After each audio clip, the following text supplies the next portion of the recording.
Well, hello everybody out there, and welcome to another episode of Movie Passion. And in today's video, I want to take a closer look at one of my most favorite science fiction movies, Moon, with Sam Rockwell. So, this is kind of like a small, simplistic, low budget science fiction movie. I mean, this movie was shot on a budget of only $5 million. That's not very much by today's standards, and also not the standards of 2009, which was the year that the movie came out. So it's kind of like a very low budget movie, but it still is a good movie nonetheless. So, what is this movie all about? This movie takes place in the near future. To be more specific, it takes place in the year 2035. And in this future, we have apparently been able to use moon rocks as a clean energy source. And to be more specific, we're not using the rocks themselves. We are using something called helium 3 that is on or in those moon rocks. And there is this company called Lunar Industries that are harvesting those moon rocks and sending them to Earth and processing them and making sure that we can use them as a clean energy source. And there is only one person working up there on the moon and keeping everything going. His name is Sam Bell. And he is the only person working up there. Yes, there is still this artificial intelligence called Gertie that helps him and that he can also talk to, but he is like the only living thing, the only human up there. And he has this contract that he is working up there for 3 years, and then after 3 years his contract would end and he would travel back to Earth and somebody new would replace him. And as the movie begins, apparently we can tell that he only has 2 weeks left. So he's already at the end of those 3 years. But apparently he has some problems. I mean, he's having headaches, and he also starts hallucinating. He starts seeing things. He sees this young girl sitting in his chair, and there's also the time where he sees that young girl standing on the surface of the moon without any spacesuit whatsoever. And this is causing him to be so distracted that he is crashing into one of the harvesters. And yeah, from there on it starts to get a little bit weird, so to say, because all of a sudden there are two Sam Bells. And now there is the big question, okay, what exactly is it that is going on right now? I mean, is he still in the rover? Is he unconscious and kind of dreaming all this because he's in some kind of a coma? Or is this new Sam just some kind of a illusion like that girl? Or is this new Sam really some kind of a clone? And yeah, he is trying to figure out what exactly is happening, what exactly is going on. And this is pretty much the only thing that I can say about this movie without spoiling too much. I mean, yes, I can say that the old Sam, because he has been on the moon for 3 years, he has a completely different personality. He is very centered, very calm, almost zen in a way. And the new Sam is basically the kind of Sam that he was when he started working up there 3 years ago. So he is kind of like very aggressive. He has this weird aggressive temper, and yeah, he has a completely different personality, which is also the reason why he had problems, relationship problems with Tess. So yeah, this is pretty much the only thing that I can talk about. And from now on, there are going to be huge spoilers. So if you haven't watched the movie, then please go and watch the movie and then come back and maybe watch the rest of this video. And for everybody else, enjoy the rest of the video. So, if you have already seen the movie, you know by now, yes, he is a clone. And not only is the new Sam a clone, but the old Sam is a clone as well. So they are both just parts of many Sam Bell clones. And as we can tell from the age of Sam's daughter and also the timeline and the things that they say at the end of the movie, we can tell that the old Sam, like the Sam from the beginning of the movie that crashed with his rover, he is the fifth clone, the fifth Sam Bell clone. So I'm going to refer to him as clone number 5, and the new Sam is going to be clone number 6. So yeah, the thing is, this company, Lunar Industries, came up with this really crazy idea of saving money by having clones doing all the work. And by having a clone working up there, not knowing that he is a clone, they don't have to pay them any money for the work that they do. And yeah, they found a way to save money and to make the most amount of profit. And this is also what clone number 6 says, that this is the motive. When clone 5 is asking him, hey, why would they do that? What's the motive? He says, well, it's a company. They have investors and shareholders and stuff like that. And what do you think is cheaper? Spending time and money training a new person now, or just have a couple of spares here to do the job?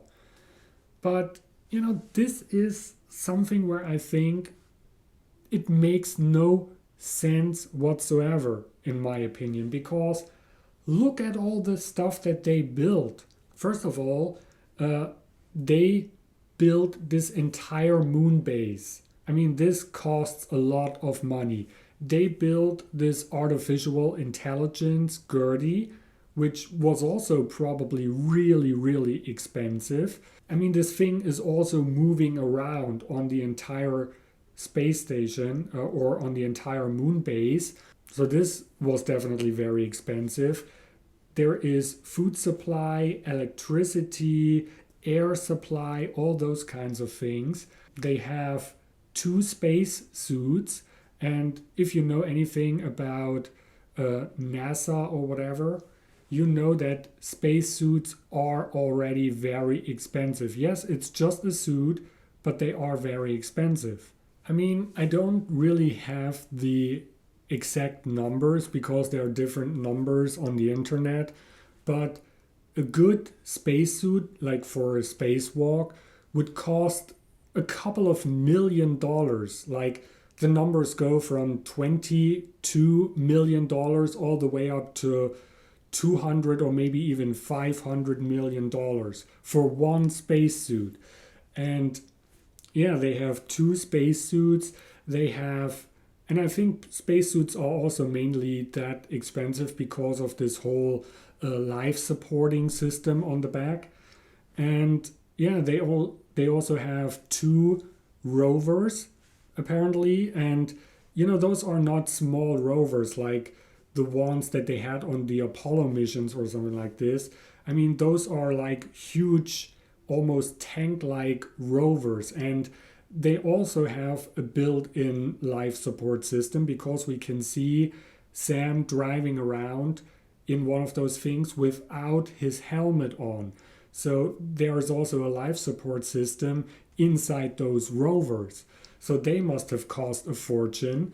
And then they have those huge, pretty much almost self-driving harvesters driving around. And also all the satellites for sending messages. And then they also had to build the jammers to keep live signals from going out and coming in.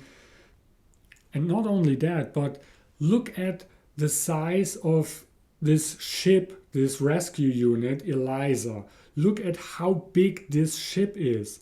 It's gigantic. So they invested all that money, but then they don't want to pay one person to work up there.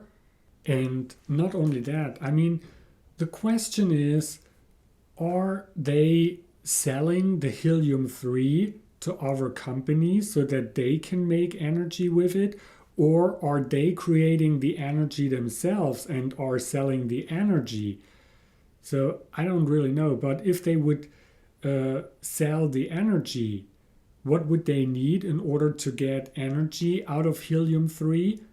Right, they would need a fusion reactor. And I'm pretty sure building and maintaining a fusion reactor also isn't very cheap. It's also a very, very expensive thing. So, no matter what you say, you can tell that they have invested a lot of money in this entire thing. For example, we can see that they also made a lot of money. There is something that didn't make it into the final cut of the movie, but according to the director, Duncan Jones, when we see clone number 6 traveling to Earth, we can see that he is holding some kind of a cylinder. And this director, Duncan Jones, said that this container, this cylinder, contains $15 million worth of helium-3. Now, if this small cylinder already contains $15 million worth of helium-3, imagine how many of those cylinders, how many helium-3 those 5 clones have already sent to Earth over those past 15 years. It has been a lot of money that this company made. And then there's also another thing. So apparently, the original Sam, he has been up there working for 3 years, and then the company gave him a lot of money to use his genetic material to make clones of him and to use some of his memories and to use also all the transitions or transmissions with Tess. So yeah, they gave him a lot of money so that they can make clones with his memories and also to use all the transmissions between him and his wife. So why would you I mean, I don't know how much money you would have to give somebody so that he would allow this company to make clones of him and use his memories and all those kinds of things. But it probably wasn't cheap. So if you already invest all this money just to make clones, and then also like you have this whole facility in the basement in the secret room where they have to keep the clones safe and ready, and you need scientists that you have to pay money to make clones and to implant memories. So you are investing all this money to make clones in order to save money instead of paying somebody. I don't know if this makes sense. So instead of spending a normal amount of money to train one person every 3 years and paying this one person to do his job, we are investing a lot of money in order to make clones that they are quote unquote working free.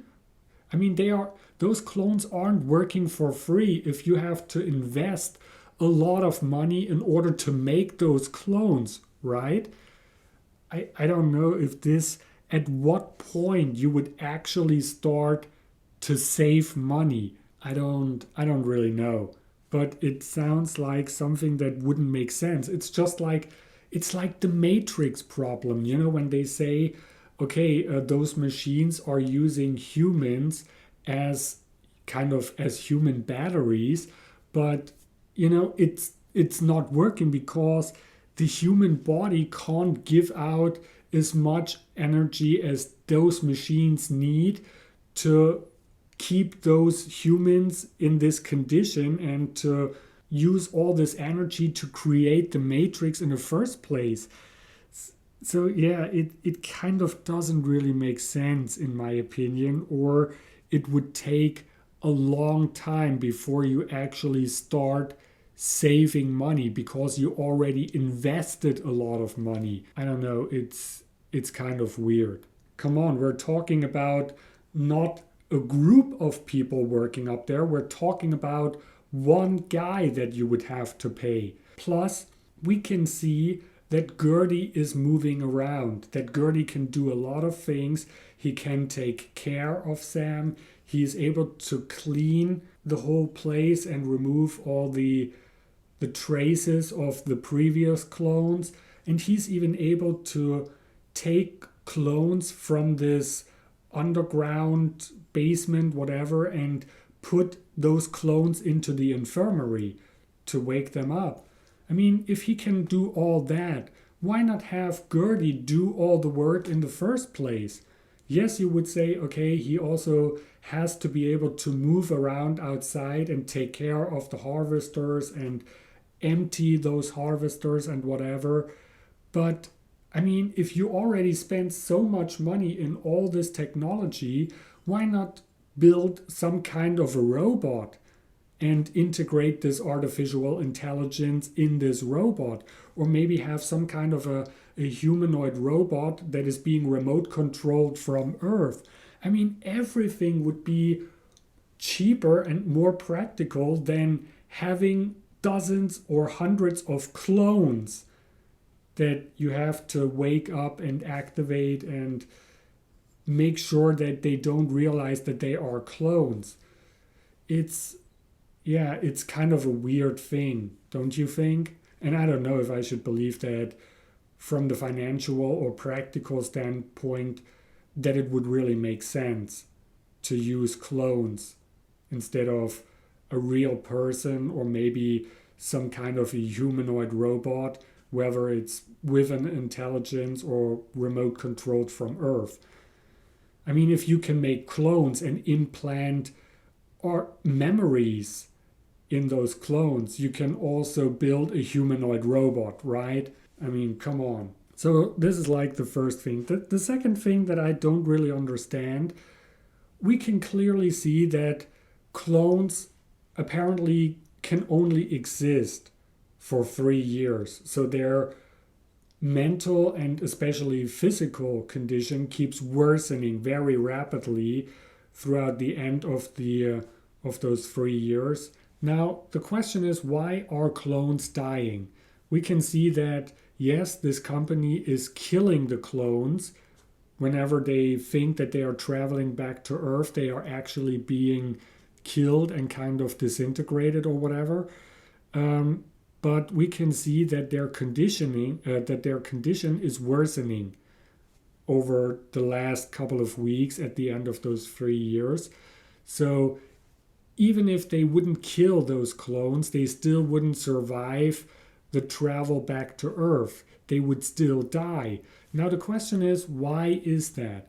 Is it because cloning isn't really perfect and clones can only live for like 3 years and then they die? They all of a sudden start to break down? Or has it something to do with radiation? I mean, yes, the symptoms that they have are typical symptoms that you have from massive exposure to radiation. But like, here's the problem. They are spending 3 years on Moon, and I'm pretty sure, yes, there is probably a lot more radiation up there because number one, they are on the far side of the Moon. And you know, there isn't really an atmosphere on the Moon that would protect you from this radiation. And you would say, okay, maybe, I mean, the original Sam has been up there for 3 years and he didn't die. So he was working there and he has been fine. He didn't die after 3 years.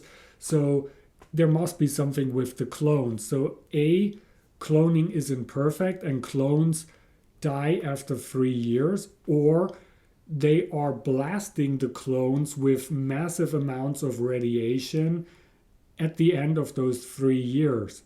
And that's why their condition is worsening at the last couple of weeks.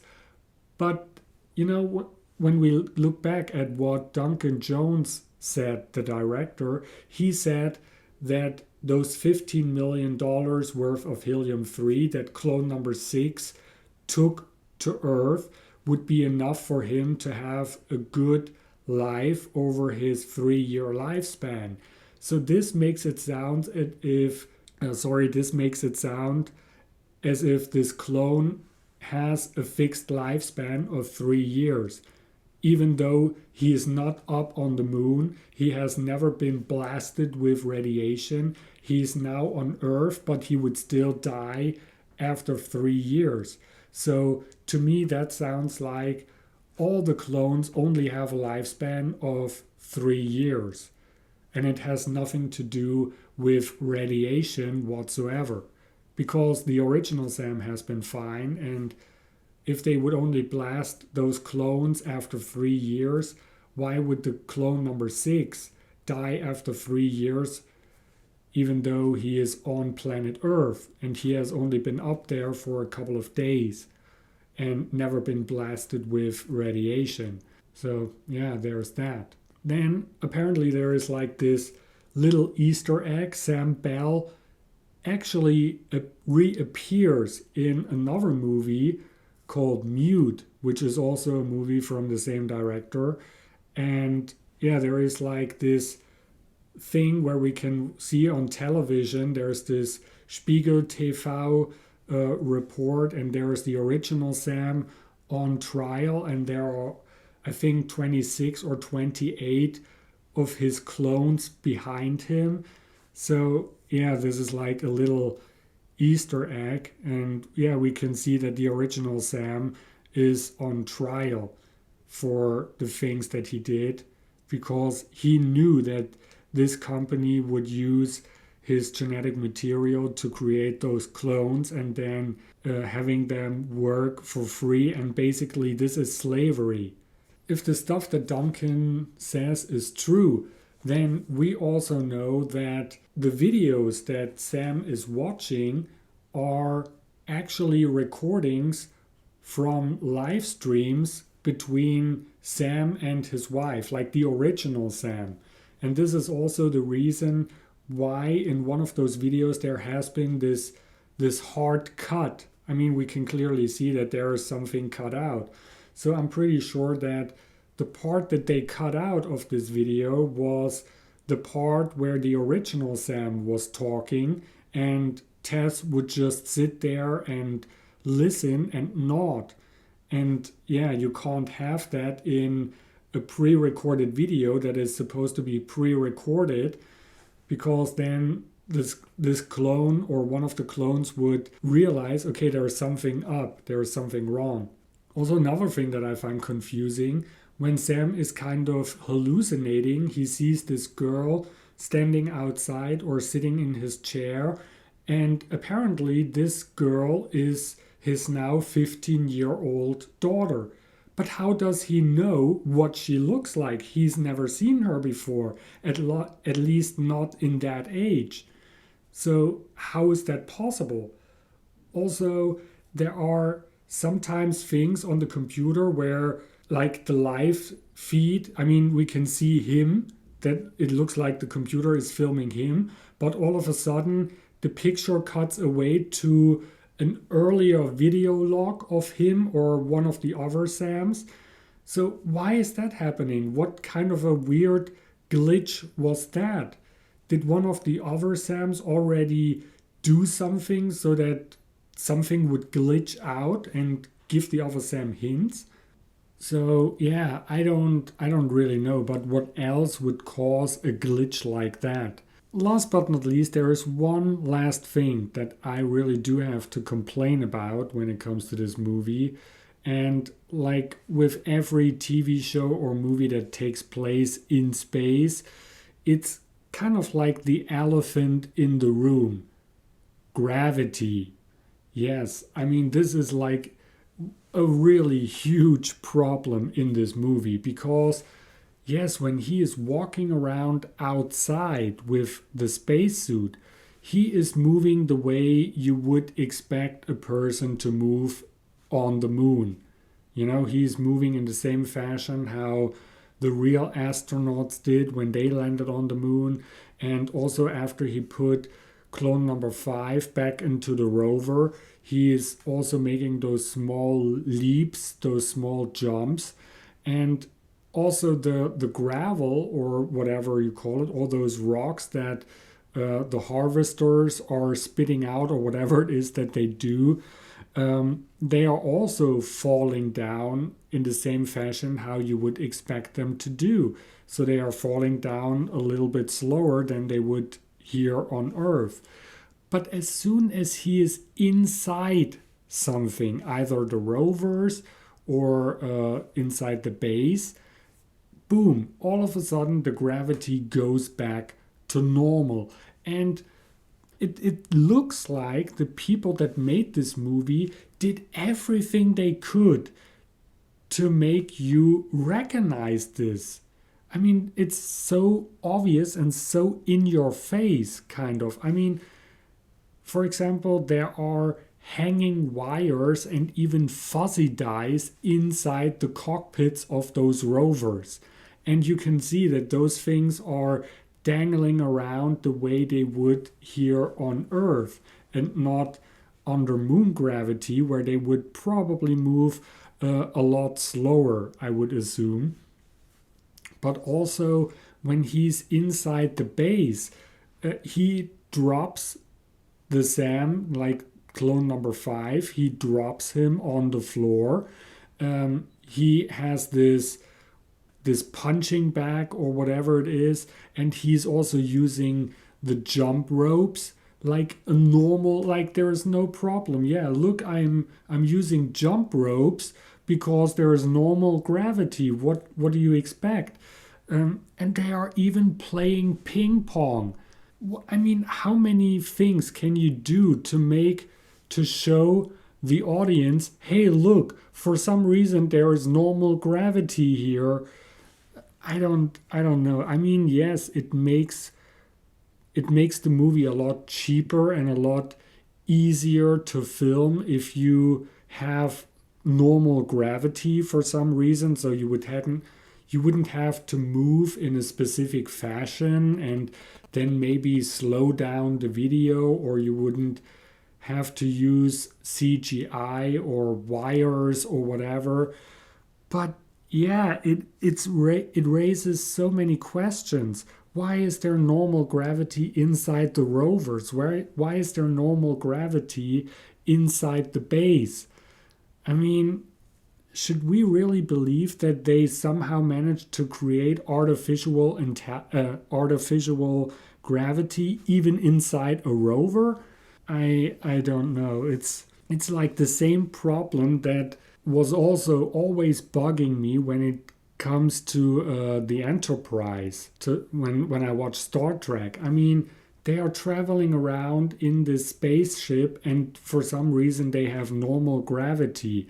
Even if they beam on board of shipwrecks, shipwrecks that are broken and are just floating there in space, and everything else is broken.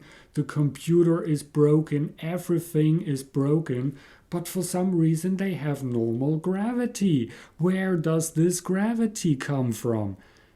It has always been bugging me. Like as if whatever it is that might create or generate artificial gravity is the only thing that still works, even though everything else is broken. Which is also like the most funny thing about Enterprise or Star Trek, in my opinion, is the thing with the red alarm. Like the red alarm or the red alert is the only thing that seems to always work under every condition or in every circumstances. It's crazy. Everything else might fail, like the warp drive, the warp core, the shields, the lights, everything could fail, but the red alert, that's the one thing that never fails. It's like the most reliable thing on the entire enterprise. Yeah, but I think those are enough complaints right now about this movie. So at this point, we get to the interesting details of this movie. Now, first of all, the interesting thing about this movie is that it was shot entirely within 33 days. Another interesting thing, the names of those four harvesters are Matthew, Mark, Luke, and John, corresponding to the first four books of the New Testament. Another interesting thing is the name of the rescue unit. It's called Eliza, and Eliza is also a 1960s computer program invented by the MIT.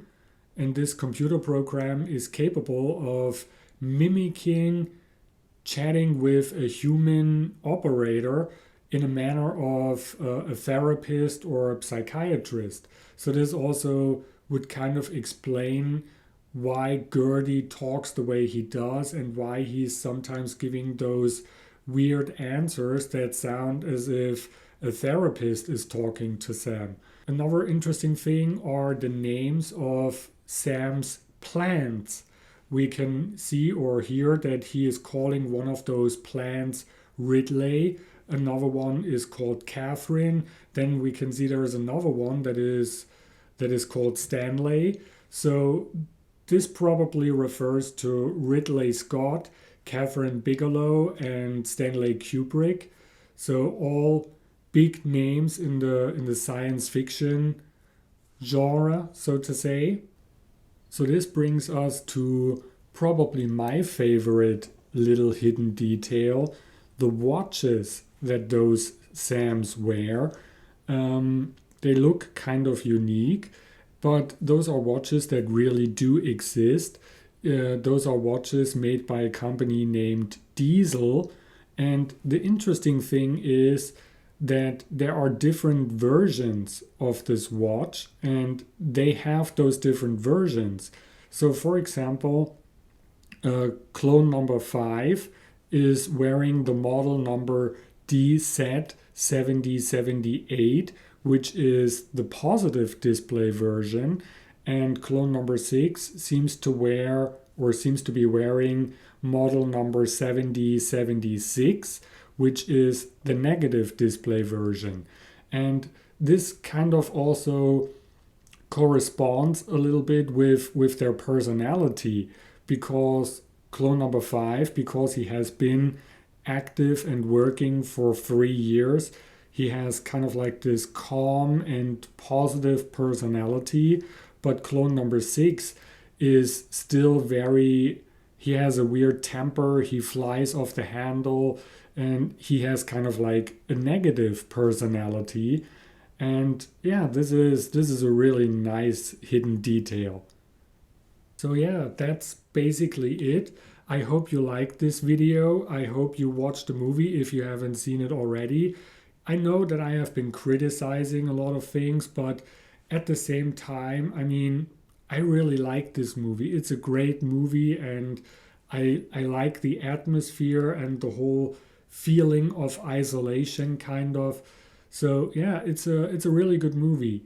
So if you want to see more movie reviews, I have a whole playlist on my channel. I also have a lot of other videos about flip clocks and mini discs and whatever, all different kinds of things. So check out my channel, check out my Movie Passion playlist, and I'll see you in the next video. Bye.